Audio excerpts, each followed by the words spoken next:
All right. I killed her. Cut her into small pieces.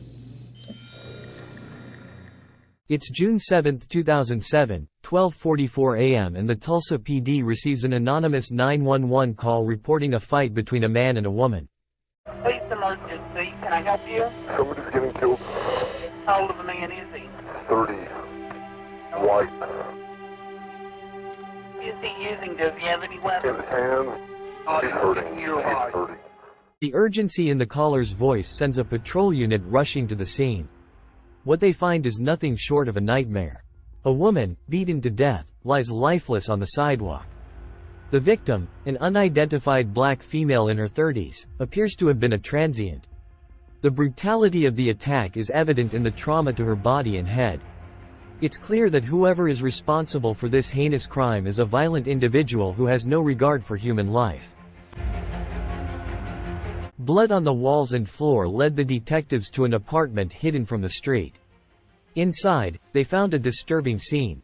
Harnesses and strange devices hung from the walls, while pictures of naked women gave them a "Silence of the Lambs" vibe. The victim's purse was also discovered, and dents in the walls suggested physical abuse had occurred in the living room. But the most chilling discovery was yet to come. The detectives found a hidden attic, where they found a man pretending to be asleep. In the dead of night, the cops nabbed their man.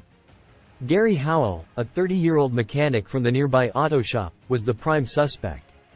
But what caught their attention were the scratches all over his body.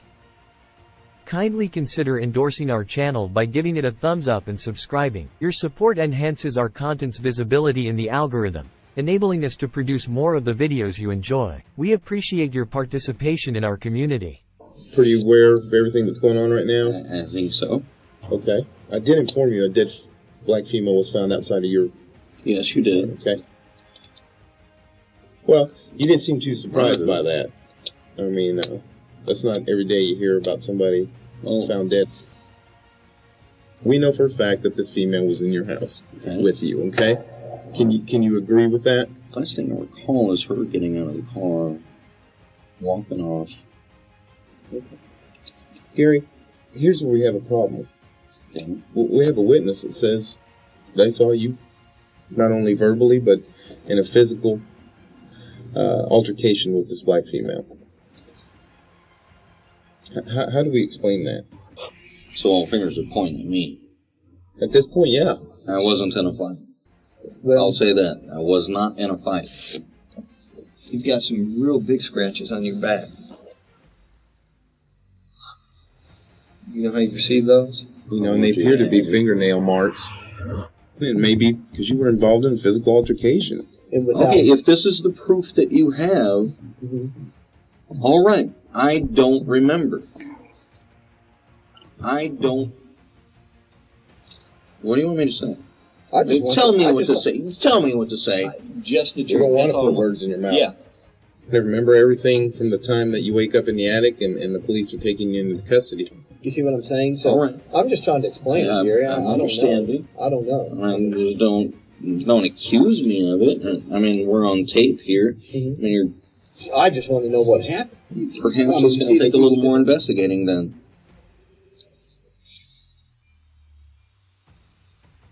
Okay. Stuck in a rut, the detectives make a bold move and exit the room. Regalado brings in the big guns, the homicide unit's commander, for a final attempt. What's going to make this better? Truth. Well, what am I going to do? I mean, you want me to admit to something I didn't do? They're treading on thin ice here. If he demands a lawyer, their interrogation comes to a screeching halt. I want you to admit to You anything. want me to tell you the quote-unquote truth, you say? If you want some sort of admittance, all right. I killed her. Cut her into small pieces. The victim's body was never cut into pieces and the false confession is being exposed. Did you actually cut her? Yes. Where? The legs, the throat. If I recall correctly, I cut her eyeballs out also. Gary, this isn't a game here. We're trying to get to the truth.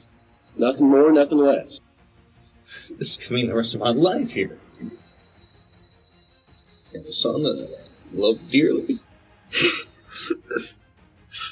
How old is your son? He's 10. I've got cats. Dog. I've got a girlfriend besides my wife. My wife and I have been separated for a little while. He couldn't care less about his own actions, but his concern for Gary is palpable. What's going to happen to him? That's the only thing on his mind. We're asking you for your own words, and you gave us those. Okay. Are those true and correct? No. What you just told us here, just for the record, what you just told us, this little story, with life and everything like that. He's worn out. He's prepared to wrap things up. He's aware of his destination. Okay, was there a physical fight between you and her? Yes.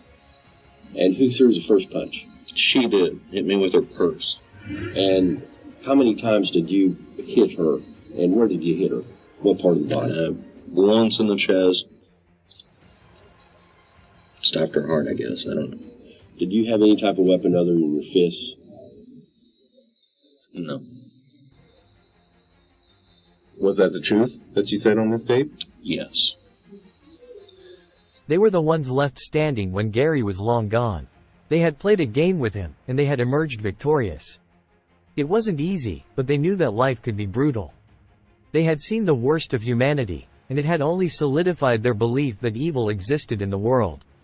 Taking this job had opened their eyes to the fact that some people had no regard for human life, willing to snuff it out in an instant. It was a chilling realization, one that made them shudder at the thought of the capacity for violence within us all.